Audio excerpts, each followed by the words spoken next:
Shalom saudara, kita kembali mengikuti Abam dan banyak saudara-saudara yang menanti-nantikan episode baru. Kita masuk episode 1003. Mari Pak Yuda kita mulai. Baik Pak, yang pertama pertanyaan dari seorang pria berusia 54 tahun. Sudah menikah, tinggal di Samarinda, Kalimantan Timur. Ini penanya beragama non-Kristen, tepatnya Islam. Beragama Islam. Oke, enggak apa-apa. Terus? Shalom Pak Pendeta Erastus Sabdono yang saya kasihi. Saya mengikuti pelajaran-pelajaran Bapak di truth.id, terutama pembahasan tentang monoteisme. Saya melihat Bapak menjelaskan dengan ayat Alkitab yang ditafsirkan dengan ayat Alkitab lainnya. Lalu ditambahkan dengan sisi bahasa aslinya yaitu Yunani dan Ibrani. Kemudian ditambah dari sisi logika yang menurut saya membuat kaum Trinitarian sulit membantah pengajaran Bapak. Maaf kalau pernyataan atau pemberitahuan saya bersifat personal mengenai Pak Erastus. Oke. Ini baca aja. Ya. Ada orang yang menanyakan kenapa Pak Erastus tidak memeluk agama Islam saja. Karena Islam dan pengajaran Pak Erastus mempunyai kesamaan, yaitu percaya kepada Allah dan percaya bahwa Yesus itu bukan Tuhan yang superlatif dan tidak setara dengan Allah yang Maha Kuasa. Dan juga mengenai ajaran para bapak gereja Trinitarian yang menyatakan tentang dui natur Yesus atau dui kodrat Yesus. Itu bisa dianalogikan atau diperumpamakan seperti manusia yang terdiri dari daging dan jiwa, tetapi tetap satu pribadi manusia.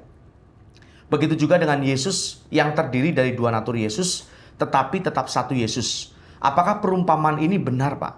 Sekian, semoga Pak Erastus sehat selalu. Aduh, kita salut dengan Pak Kurnia. Pak Kurnia, saya salut dengan Bapak yang menyampaikan WhatsApp ini atau pertanyaan ini.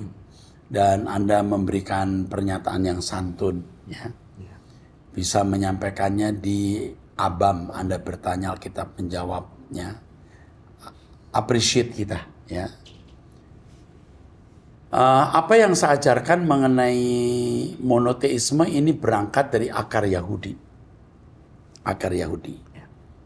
Nah tentu saudara-saudara saya yang muslim juga mempercayai monoteisme. Tetapi tentu tidak sama persis dengan yang saya yakini.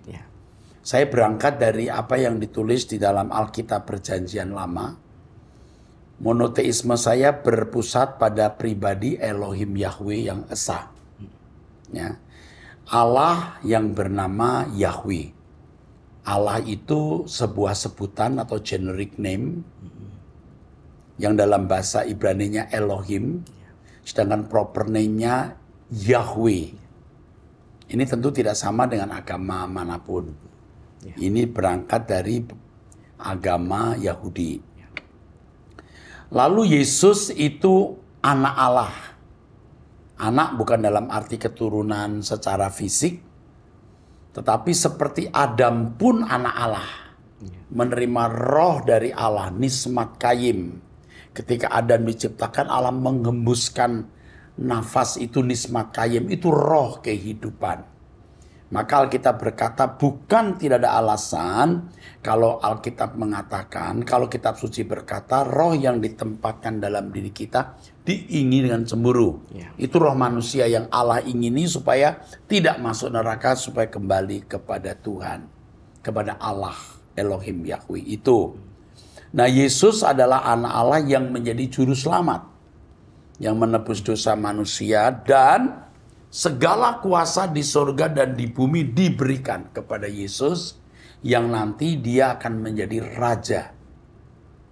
Ya, keyakinan bukan hanya orang Kristen yang mempercayai bahwa Yesus itu terbesar di akhirat dan di bumi. Saya pernah dengar begitu. Jadi monoteismenya sama, tetapi berpijaknya mungkin tidak sama atau rasanya tidak sama. Saya sangat menghargai agama manapun.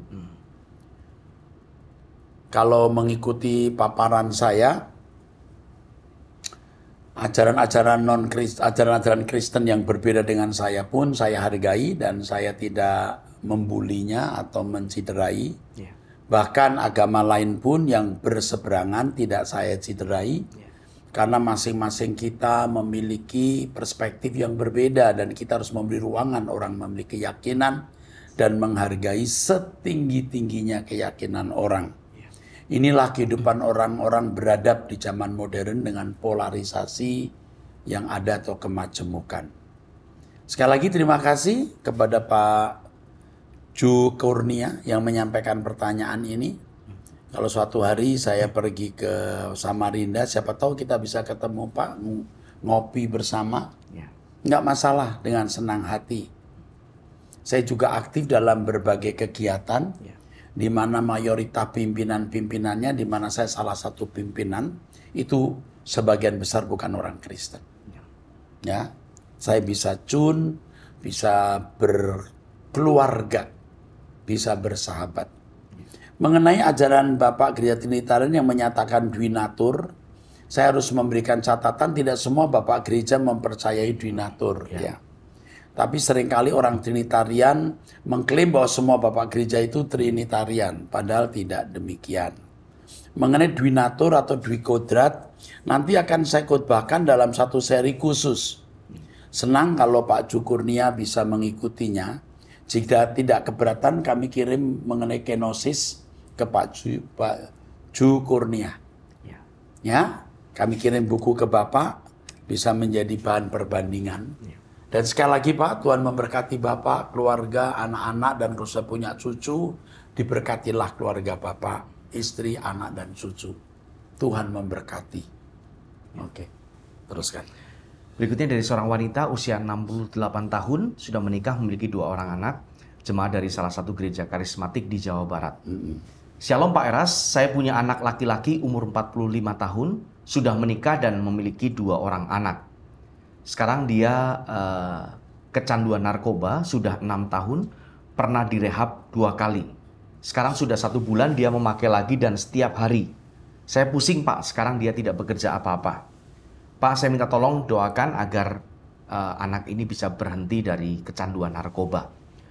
Tolong Pak, saya sudah lelah lahir batin, kasihan anak istrinya. Menurut prediksi Pak Eras, dia masa depannya bagaimana? Saya mohon doakan semoga dia bertobat. Terima kasih Pak Eras, semoga Pak Eras dan tim Abam sehat dan diberkati Tuhan. Maaf saya tidak bisa berkata-kata yang baik. Ini perlu perhatian yang serius ya. Benar-benar perlu perhatian yang serius. Bukan hal yang mudah ya. Bagaimana masa depannya tentu saya bukan Tuhan, tetapi ini harus dibimbingnya. Di Medan kami punya rehabilitasi untuk narkoba yang dipimpin oleh Yohanes Siregar.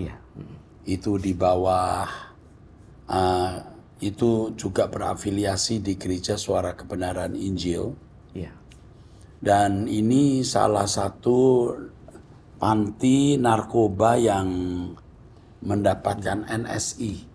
Mari Indonesia Bersinar. Ini mendapat NSI ya. SNI ya. SNI, standar SNI, Standar Nasional Indonesia. Kalau tidak salah beberapa waktunya lalu mendapatkan penghargaan dari pemerintah. Dan ini betul-betul rehabilitasi yang sangat bagus. Ya, untuk semua agama. Tapi Pak Yohanes Siregar ini seorang pendeta. Tentu untuk orang Kristen khusus mendapatkan bimbingan agama Kristen, sedangkan untuk yang lain tentu agama yang sesuai dengan agamanya. Alamatnya mungkin boleh disebutkan di sini. IPWL Mari Indonesia Bersinar, Jalan Petunia 7, Namo Gajah, Medan, Indonesia ya Pak. Yang pelan-pelan Pak, tolong jadi rehabilitasi narkoba bersinar, IPWL Mari Indonesia Bersinar, alamatnya Jalan Petunia 7, Namo Gajah, Medan, Indonesia. Ini bagus sekali karena saya sudah mengunjungi tempat ini. Tempatnya bersih dan aman, tentu juga memiliki jaringan dengan pemerintah. Dan ini bagus sekali. Saya kira kalau ada orang tua bisa membawa anak-anaknya ke panti ini. Iya. Saya sendiri telah benar-benar melihatnya. Iya. Jalan apa Pak? Pelan-pelan supaya bisa dihafal oleh, jangan buru-buru. Iya, alamatnya di Jalan Petunia 7, Petunia 7, Namo Gajah. Nama daerahnya Namo Gajah, Namo Medan. Gajah, Medan. Iya. Nomor teleponnya tolong disebutkan Ya, pelan-pelan. nomor teleponnya di 0812 0812 6932 6932 3388. 3388. Saya ulangi 0812 Ya, 6932 3388. ini kita bisa menolong banyak orang. Untuk kasus yang kedua ini kita tidak bisa menjawab, ini harus dijawab secara khusus. Dan tolong diperhatikan ya, bisa diarahkan ke tempatnya Pak Yohanes Siregar. Dan kepada pecinta ABAM, dengan nomor telepon tadi, bisa memperhatikan karena beliau Pak Yohanes ini suami istri full di dalam pelayanan ini. Beliau belum dianugerahi atau tidak punya anak. Tentu ada anak-anak asuh. Ya. Tapi perhatiannya khusus sekali untuk perhatiannya khusus untuk rehab pecandu narkoba. Oke, teruskan. Berikutnya dari seorang wanita usia 45 tahun, menikah memiliki 2 orang anak, jemaat dari GSKI Rehoboth Mall Arta Gading, tinggal di Jakarta Timur. Shalom Bapak Rohaniku, Pak Pendeta Dr. Erastus Sabdono, dan hamba-hamba Tuhan di tim ABAM. Saat saya menulis chat WhatsApp ini, saya sedang mendengar premier ABAM 993, tanggal 17 April 2024. Saya mendengar penanya di ABAM yang mengalami GERD dan cemas yang berlebihan. Saya mau bersaksi, dulu saya mengalami hal yang sama. Setiap minggu saya harus datang ke IGD rumah sakit hanya untuk injeksi painkiller untuk GERD saya. Itu berlangsung kurang lebih 5 atau 6 tahun. Tetapi sejak Tuhan bawa saya ada di GSKI Mall Arta Gading, dan sejak kurang lebih 3 tahun ini, saya ambil keputusan untuk bertumbuh di GSKI Mall Arta Gading. Saya mendaftarkan diri menjadi anggota jemaat, dan saya mulai rutin mengikuti doa pagi setiap hari, ibadah minggu, suara kebenaran, Batak bermazmur wanita sorgawi, doa Jumat malam, dan doa puasa. Sejak saya memutuskan ikut semua yang Bapak ajarkan, sejak saat itu GERD saya tidak pernah kambuh. Walaupun saya berpuasa, saya tidak pernah mengalami sakit GERD atau masalah dengan asam lambung saya, Pak. Saya percaya Bapa di sorga, Elohim Yahweh, menjamah, memulihkan dan menyembuhkan saya, Pak. Dan saya yakin Tuhan memulihkan dan menyembuhkan saya saat saya sungguh-sungguh membawa hidup setiap hari di hadirat Tuhan. Berjuang dengan sangat untuk terus membawa diri berkenan di hadapan Bapa adalah hal sangat sulit, Pak. Tapi saya terus berjuang seperti yang Bapak sampaikan, jangan takut berjanji untuk hidup suci. Saya terus lakukan itu, Pak. Jatuh bangun, tapi saya terus memaksa diri saya. Pelayanan saya saat ini tersembunyi, Pak. Saya dan beberapa teman-teman kami dari interdenominasi menjadi pendoa syafaat, berdoa untuk bangsa, termasuk Tuhan beri hati kami, berdoa untuk pekerjaan Tuhan di GSKI dan untuk Ekumene Group. Dan di setiap ibadah di GSKI Mall Arta Gading, sebisa mungkin saya dan beberapa teman pendoa selalu ikut on-site, Pak. Yang saya dan teman-teman rasakan ketika kami ada di ibadah doa malam atau doa puasa. Doa malam hari Jumat. Doa malam hari Jumat. Setengah 7 malam. Setiap Jumat setengah 7 malam. Atau doa puasa. Dan setiap pemberitaan firman yang kami dengar, itu sangat mengisi hidup kami, Pak. Seperti amunisi yang terus ditambah-tambahkan. Salah satu pengalaman kami pernah ada di acara misa kedukaan dan dipimpin oleh pastor yang dari kalangan Kristen Katolik, termasuk pastor yang besar. Dan kami diminta di acara misa itu untuk mengisi pujian selama misa berlangsung. Kami juga membawakan pujian dari Putri Bapak yang berjudul Hari Ini, Nanti, dan Selamanya. Oh itu, setiap hari adalah harimu, gitu ya. Iya, ini ciptaan dari Stefani. Ya. Puji Tuhan, menurut kesaksian yang kami dengar, mereka sangat diberkati, Pak. Dan masih banyak yang kami rasakan dan Bapa di sorga kerjakan dalam setiap pergerakan kami, Pak. Segala hormat kemuliaan bagi Bapa Elohim Yahweh.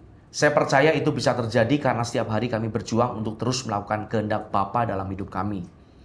Terima kasih untuk setiap pengajaran yang Bapak sampaikan. Terima kasih untuk keteladanan yang Bapak berikan. Dalam kondisi apapun, Bapak tetap semangat melayani. Bapak tidak sendiri, walaupun Bapak tidak mengenal kami secara langsung, tapi doa-doa kami selalu untuk Bapak dan pekerjaan Tuhan yang besar yang dipercayakan kepada Bapak. Sehat-sehat selalu Bapak rohaniku, terima kasih banyak Bapak dan tim Abam. Bapak Elohim Yahweh memberkati Bapak selalu. Amin. Tuhan Yesus memberkati. Ini dari Esther Teresia, Ya. usia 45 tahun. Ini bisa menjadi kesaksian. Ya. Saya tidak tahu apakah nomor telepon bisa dibagikan ke orang lain untuk bisa menjadi berkat, tapi saya tidak berani membagikannya untuk sementara waktu, ya. Tapi kalau ini boleh dibagikan, nanti dihubungi, bisa dihubungi, apakah boleh dibagikan untuk orang bisa diberkati lewat pengalaman ini. Ya. Ini satu dari beberapa pengalaman. Iya. Ketika seseorang hatinya diubahkan, karena saya pernah mendengar GERD itu pun karena pikiran. Iya, Pak. Dia menjadi tenang, dia menjadi teduh, dan Tuhan memberikan kesembuhan total. Iya. Terima kasih kepada Sis Esther. Terima kasih untuk kesaksianmu yang memberkati. Jika kamu tidak keberatan, nomor teleponnya bisa dibagi ke orang, supaya orang juga bisa menerima pelayanan dari kamu. Tapi mungkin kamu akan disibukkan. Iya. Tapi kalau kamu bersedia, tidak apa-apa. Karena juga berdoa syafaat, bersedia mendoakan orang. Iya. Kamu bisa menjadi perpanjangan tangan Tuhan, ya. We love you, Esther. We love you. We appreciate you as our beloved sister. Oke, teruskan. Pertanyaan selanjutnya dari seorang pria usia 46 tahun, Duda, tinggal di Gading Serpong. Shalom Pak Erastus, terima kasih atas saran serta doanya. Saya sudah melihat dalam episode 993 dan saya akan melakukan untuk kemajuan rohani saya. Terima kasih, saya tinggal di Gading Serpong. Mohon maaf jika penjelasan saya yang kurang. Sebenarnya saya sudah tinggalkan dunia malam kurang lebih 2 tahun. Hanya sesekali merokok di saat stres melanda karena finansial yang belum kunjung membaik. Sebetulnya saya juga sudah mulai mengikuti kebaktian offline di gereja yang pernah saya beribadah. Saat ini juga saya punya pasangan yang ingin serius untuk menjadi teman hidup sampai nanti. Dia seorang single parent dengan 2 orang putri, sudah lahir baru sekitar 1 tahun dan mengikuti kegiatan seperti choir, kelas dasar kekristenan, komsel, kelas konseling, dan kebaktian wanita. Kami saling menopang di dalam kerohanian. Seandainya nanti saya menikah lagi, apakah akan timbul dosa baru atau mengulangi kutukan? Karena yang pertama atau pernikahan yang pertama, saya melakukan pemberkatannya di gereja. Dan apakah ini tandanya saya tidak boleh menikah lagi karena sebelumnya saya memiliki pekerjaan atau fixed income, Pak? Di sisi lain, pasangan saya juga mendapat komplain dan dijauhi dari anak-anaknya. Katanya, kenapa mamanya mau dengan orang tidak punya pekerjaan tetap dan sampai harus pindah agama? Sebelumnya bukan Kristen atau ya gitu. Terus? Iya, yang calon. Ya, terus? Saya dan pendeta yang membaptis sudah memastikan kalau pasangan saya yang punya kerinduan, bukan atas dasar paksaan saya atau karena mau menikah. Saat ini kami hanya bisa berdoa dan saling memberi kekuatan untuk menjalaninya, Pak. Terima kasih. Mohon masukan dan dukungan doa Pak Erastus dan tim. Saya ingin memiliki keluarga di masa tua, income yang stabil dan bisa aktif di pelayanan lagi. Tapi semua belum bisa terlaksana karena keadaan finansial saya yang tidak baik-baik saja. God bless you.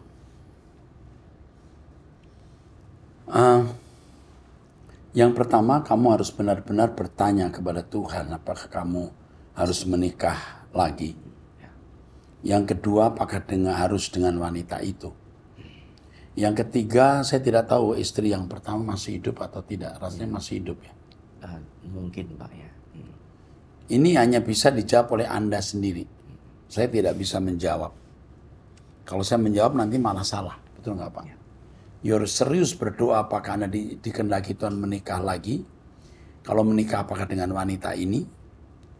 Dan kalau Anda pernah punya istri apakah tidak ada kemungkinan balik. Dan itu hanya Anda yang bisa menjawabnya. Ya. Apa yang saya katakan ini meaningful. Apa yang saya jawab ini seperti gunung es. Ya. Yang nampaknya sedikit, tapi di bawahnya ini ada makna yang lebih dalam. Ya. Gumuli ini. Dan jangan berharap saya bisa menjawabnya karena saya akan salah kalau menjawab. Biar Tuhan yang bicara. Oke? Ya. Oke, Tuhan memberkati. Terus, Berikutnya dari seorang pria usia 32 tahun, jemaat dari gereja karismatik di Sumatera Utara. Bapak Erastus, Bapak Rohani, kalau menikah terhadap wanita yang telah bercerai terhadap pasangannya, lalu memiliki anak darinya, apakah bisa dikatakan zina? Meski secara hukum aturan berlaku terpenuhi, tapi kebenaran Alkitab dilawan. Terima kasih, Tuhan Yesus memberkati. kalau menikah terhadap wanita yang telah bercerai terhadap pasangannya lalu memiliki anak, jadi sudah punya anaknya. Iya, Memiliki anak dengan wanita ini. iya betul, dengan wanita yang sudah bercerai. Sebenarnya itu nggak bisa dijawab dengan mudah. Anda masih usia 32 tahun. Lalu pasangan yang Anda dengannya menikah itu kenapa cerai? Iya. Meninggal, KDRT, tidak punya kejantanan, artinya dia itu sebenarnya tidak pria sejati, ada kan? Ada. Tapi menikahnya karena mau status sosial, Betul. itu banyak faktor mengapa dia harus cerai dengan pria sebelumnya. Tetapi kalau Anda sudah menikah hari ini, sudah punya anak, ya jangan tanya lagi. Alkitab mengatakan tidak boleh cerai kecuali karena pornos. Iya. Dan siapa yang menikah dengan wanita yang dicerai itu dia moikos, bukan pornos. Iya. Jadi perkawinan ini memang tidak stabil, tidak ideal. Tetapi kalau Anda sudah menikah, Tuhan itu baik, bisa memulihkan. Saya tidak menasihati cerai saja, sudah terlanjur. Iya. Kalau tidak ada opsi A, ada B, kalau nggak B, C. Bukan A dan nggak ada opsi lagi, bukan begitu. Iya. Tapi setiap keputusan selalu ada resiko. Saya berharap semua bisa dipulihkan Tuhan, Anda mendapat amnesti, pemutihan dari Tuhan dan mulai hidup benar. Mengerti ya? Ya. Oke, Tuhan berkati. Teruskan. Ini berikutnya pertanyaan berkenaan dengan teologi, Pak. Ada pertanyaan tentang Oh keselamatan ya, ya, umat ya. Kristen dan Dari Ari, pria usia 46 tahun, Jemaat GSKI BSD Tangerang. Ari ya. ya. Ari, Anda tidak mendapat jawaban di ABAM ini, tapi mendapat jawaban di acara Menjawab Trinitas dan Doktrin. Maaf ya Ari. Pak Ari, thank you ya untuk jawab untuk pertanyaannya. Kami appreciate dengan apa namanya ini. Anda punya pertanyaan. Oke. Teruskan ya. Ya, baik. Oke. Pertanyaan selanjutnya dari seorang wanita Usia 50 tahun. Oke. Cukup itu aja deh. Ya. Shalom Bapak Pendeta Erastus Abdono dan tim Abang. Saya mengikuti doa pagi setiap pukul 5 waktu Indonesia Barat, doa puasa 40 hari, 30 hari, dan terakhir doa puasa hari Selasa 16 April 2024. Saya mendengarkan seminar-seminar Bapak melalui truth.id setiap hari.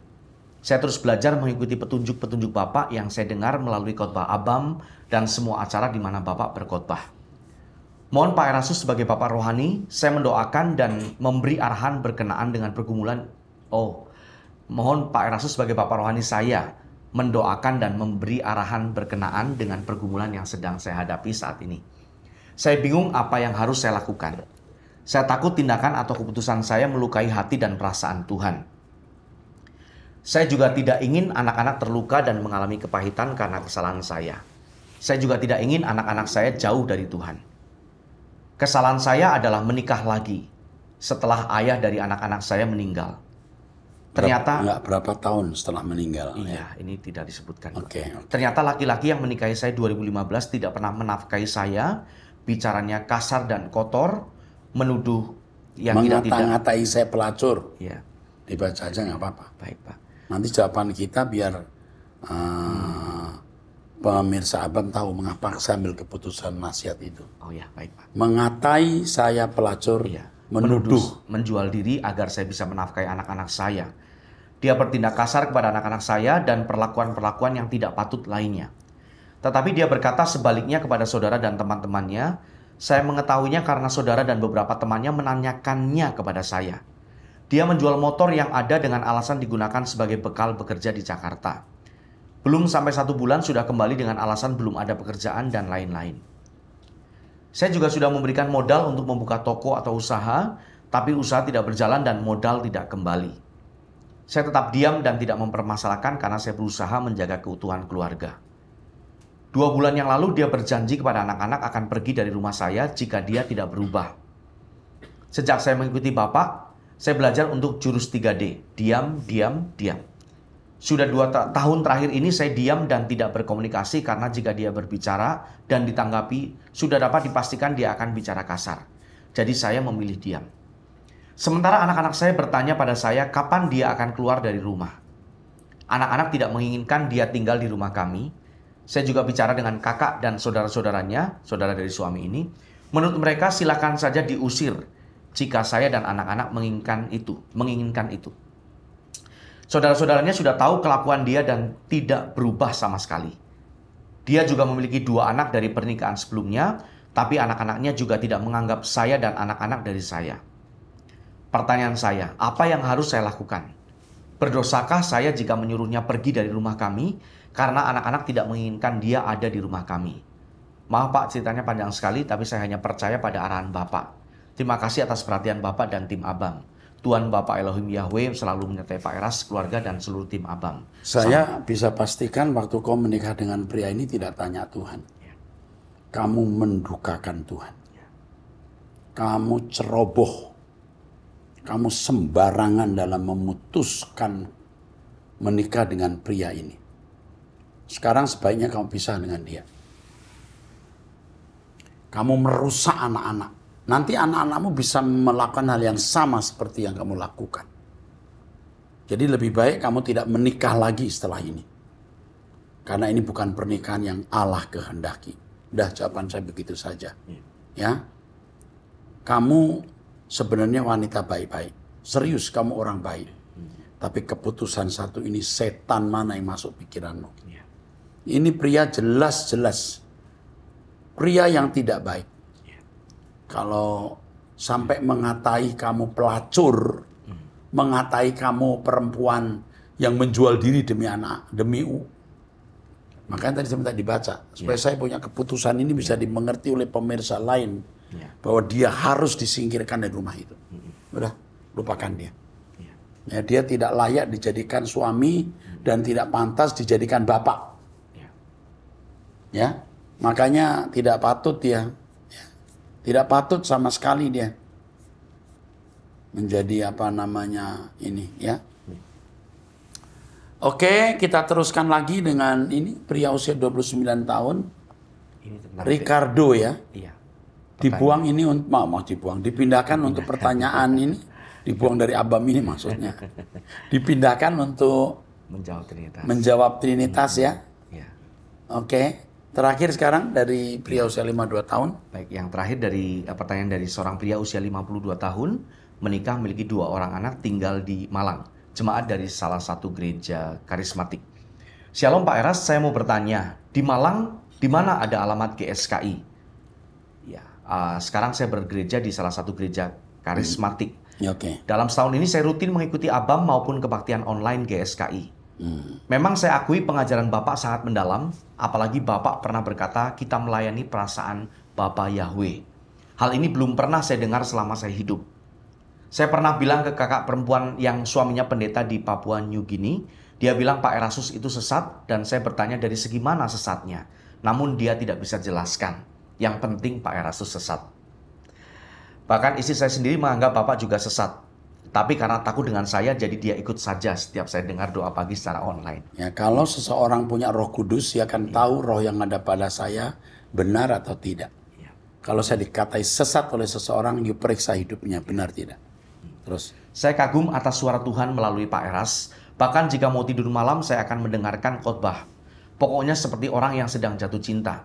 Dimanapun berada selalu membawa handphone dan mendengarkan Abang. Saya minta bantu doa supaya istri dan kakak perempuan dibuka mata hatinya, supaya dia bisa melihat mana yang benar dan tidak benar. Yang penting ya, Bapak ya, ini umur apa sih? Umurnya 52 tahun, Pak. Yang penting Bapak ya, berubah dan memberikan kasih yang tulus, kehidupan yang kudus, itu akan mentobatkan kakak dan istri Anda. Terus. Maju terus Pak, karena kebenaran tidak pernah jatuh oleh ketidakbenaran. Amin. Salam hormat saya buat tim Abam dan keluarga Bapak Amin, Tuhan Yesus Pak. memberi kesehatan dan umur panjang. Kebenaran bisa disalahkan, tapi tidak bisa dikalahkan. Haleluya. Terima kasih Pak untuk kiriman WhatsApp-nya ini dan memberikan kekuatan kepada kami dan penghiburan juga, dukungan. Demikian saudara, kita mengakhiri episode 1003. Sampai bertemu di 1004. Tuhan memberkati.